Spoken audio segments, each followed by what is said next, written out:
المرسلين۔ انسان میں یہ چیز ودیت کی گئی ہے کہ وہ اللہ تعالیٰ کو تلاش کرتا ہے۔ کوئی اسے تلاش کرتا ہے مسجد میں جا کر، کوئی خانہ کعبہ میں جا کر تلاش کرتا ہے۔ نبی کریم صلی اللہ تعالیٰ علیہ وسلم ارشاد فرماتے ہیں کل قیامت میں اللہ تعالیٰ فرمائے گا اے ابن آدم، میں بیمار ہوا تھا تو میری عیادت کے لیے نہیں آیا۔ وہ بندہ عرض کرے گا رب العالمین، تو تو مولا ہے، تو تو رب ہے، تیری عیادت کے لیے میں کیسے آتا؟ اللہ فرمائے گا میرا فلاں بندہ بیمار تھا تو اس کی عیادت کے لیے نہیں گیا تھا، اگر تو وہاں جاتا تو مجھے پا لیتا۔ پھر اللہ فرمائے گا اے ابن آدم، میں نے تجھ سے کھانا مانگا تھا، تو نے کھانا نہیں دیا۔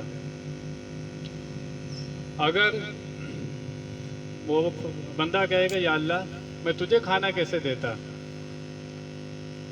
اللہ فرمائے گا کہ میرا بندہ تیرے پاس آیا تھا، وہ بھوکا تھا، تو نے اسے کھانا نہیں کھلایا، اگر تو اسے کھانا کھلاتا تو تو مجھے اس کے پاس پاتا۔ اللہ فرمائے گا ابن آدم، تجھ سے میرے بندے نے، میں نے پانی مانگا تھا، تو نے پانی نہیں دیا۔ وہ بندہ کہے گا مولا کریم، میں تجھے پانی کیسے دیتا؟ تو سب کو کھلاتا پلاتا ہے، میں تجھے پانی کیسے دیتا؟ اللہ فرمائے گا میرا بندہ پیاسا تھا، تو نے اسے پانی نہیں دیا، اگر تو اسے پانی پلاتا تو تو مجھے اس کے پاس پاتا۔ اللہ تعالیٰ تک پہنچنے کے جتنے راستے ہیں وہ مخلوق سے ہو کر جاتے ہیں۔ کوئی بھی بندہ رب کو نہیں پا سکتا۔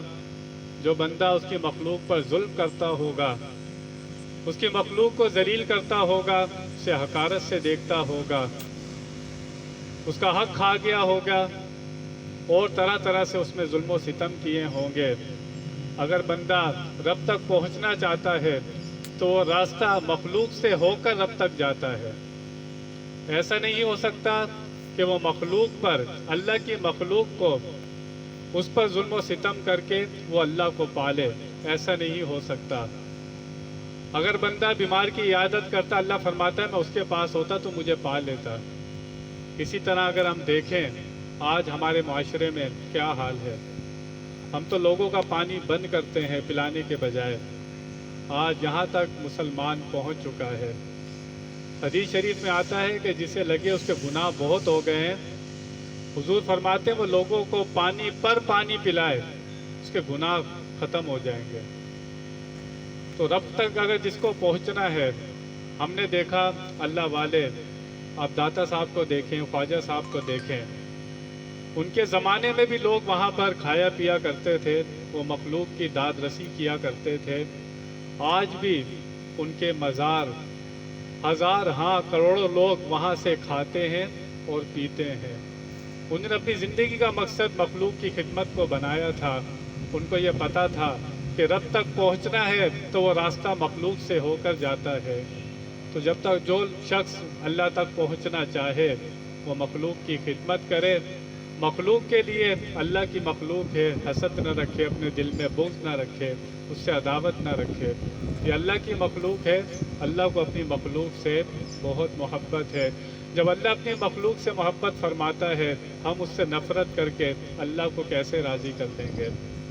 تو اللہ کو جو پانا چاہتا ہے وہ اس کی مخلوق سے محبت کرے، وہ اللہ کو پا لے گا۔